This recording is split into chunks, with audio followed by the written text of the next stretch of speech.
ہمیں نہیں معلوم کہ اگلے سال ہماری زندگی میں یہ دن آتے بھی ہیں یا نہیں، ہم اس سے پہلے ہی نہ دنیا سے چلے جائیں. اس لیے بہت ضروری ہے کہ ان 10 دنوں کی پلاننگ کریں کہ ہم نے کیا کیا کرنا ہے. صرف وہ کام کافی نہیں جو ہم ہر روز نیکی کے کام کرتے رہتے ہیں، مثلا جو روٹین میں نوافل پڑھ رہے ہیں یا صدقہ خیرات کر رہے ہیں یا اور نہیں، مزید بھی کرنا ہے. صحابہ ان دنوں میں انتھک محنت کیا کرتے تھے. سعید بن جبیر ذی الحجہ کے 10 دن داخل ہونے کے بعد عبادت میں بہت زیادہ کوشش کرتے تھے، حتیٰ کہ وہ اتنی محنت کرتے کہ لگتا کہ وہ اس کی قدرت نہیں رکھتے، یعنی اپنے آپ کو اتنا تھکا دیتے کہ لگتا کہ بس اب اس سے زیادہ کچھ کر نہیں سکتے، آخری درجے تک. اب نیک اعمال میں سے افضل عمل جو ان دنوں کے لیے پسندیدہ ہے وہ اللہ کا ذکر ہے. نبی صلی اللہ علیہ وسلم نے فرمایا کوئی دن اللہ کے ہاں ان 10 دنوں سے زیادہ عظمت والا نہیں ہے، اور نہ ہی کسی دن کا عمل اللہ تعالیٰ کو ان 10 دنوں کے عمل سے محبوب ہے. یعنی نہ دن ان دنوں سے افضل ہے اور کوئی اور عمل اس سے افضل نہیں. بس تم ان 10 دنوں میں کثرت سے لا الہ الا اللہ، اللہ اکبر اور الحمدللہ پڑھو، یعنی تحلیل، تکبیر اور تحمید. اب اس کے لیے یہ جو کلمہ نا سبحان اللہ والحمدللہ ولا الہ الا اللہ واللہ اکبر، یہ ان تینوں کلمات کا مجموعہ ہے اور اس میں سبحان اللہ کا اضافہ بھی ہے. اسی طرح اللہ اکبر لا الہ الا اللہ واللہ اکبر وللہ الحمد. ٹھیک ہے، اس میں بھی تینوں چیزیں آ جاتی، الحمد بھی آ جاتی ہے، اللہ کی حمد بھی آ جاتی ہے، اور لا الہ الا اللہ اور اللہ اکبر بھی آ جاتا ہے. صحابہ کرام جو تھے ان میں سے ابن عمر اور ابو ہریرہ رضی اللہ عنہما ان 10 دنوں میں بازار کی طرف نکل جاتے اور دونوں تکبیرات پڑھتے، یعنی مل کے بھی پڑھتے.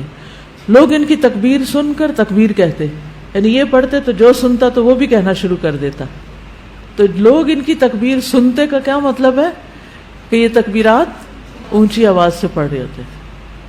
آپ دیکھیں گھروں میں اکثر لوگ گنگناتے رہتے ہیں یا کچھ، تو گھروں میں بھی تکبیرات اونچی آواز سے پڑھیے، چلتے پھرتے اونچی آواز سے پڑھیے تاکہ دوسروں کو یاد آ جائے.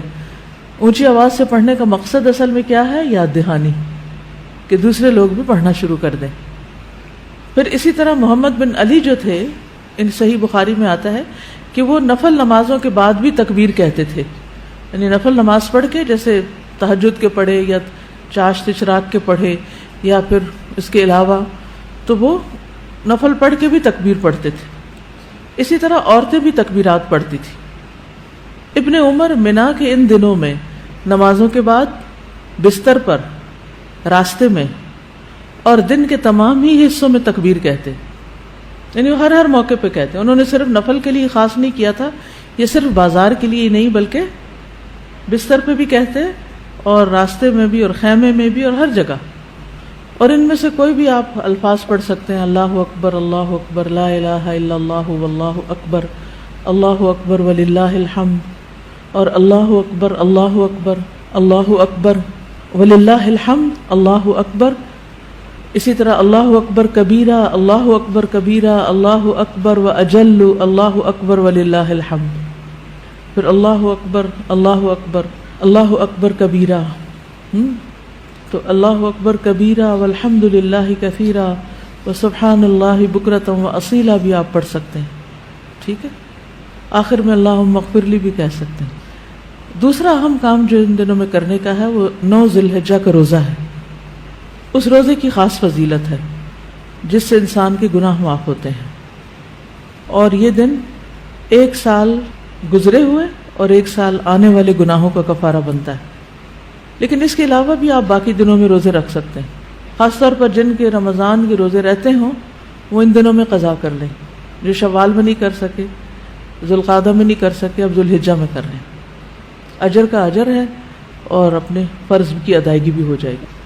شوال کے روزے تو الگ الگ رکھنے پڑتے ہیں، لیکن یہ آپ ملا کے بھی رکھ سکتے ہیں، کیونکہ ان پہلے 8 دنوں کے روزے کو مخصوص نہیں ہے.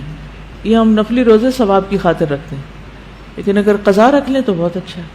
اور ان دنوں کا سب سے افضل عمل قربانی ہے.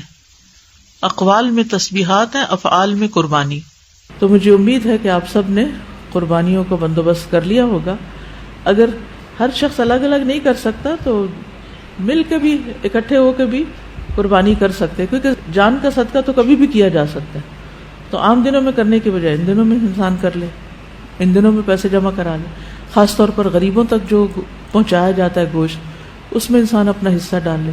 ایک طرف کیا کرنا ہے، تسبیحات کی کثرت، اور دوسری طرف کیا چھوڑنا ہے، غیبت، چگلی، طانا، فضول میں لغو باتیں، ہنسی مذاق.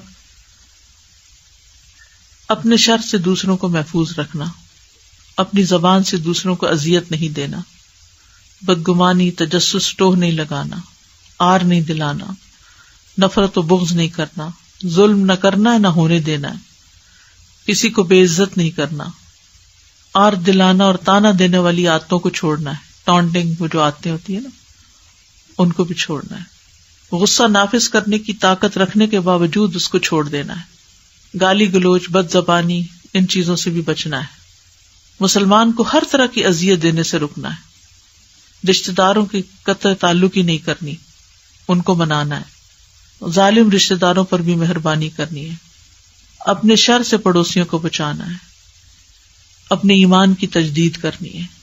صبر اور عفو درگزر کرنا ہے. اچھا اخلاق اختیار کرنا ہے. اول وقت پہ نماز پڑھنا ہے. قیام لمبا کرنا ہے. ہو سکے تو تہجد پڑھنا ہے. روزہ رکھنا ہے. حج کے لیے تو چلے گئے ہیں لوگ، ہو سکے تو حج کرنا ہے. مالی صدقات میں اپنے اہل و عیال کی ضروریات پوری کرنا.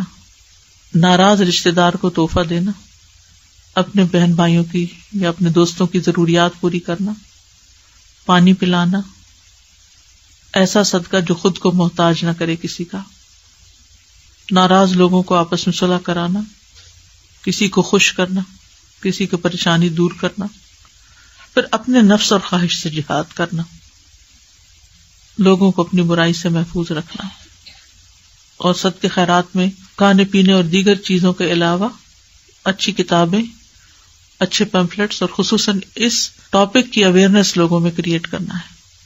قرآن کی تلاوت میں عام روٹین سے زیادہ پڑھنا، اس کو انکریز کرنا ہے. اللہ سبحانہ و تعالی ہمیں عمل کی توفیق عطا فرمائے.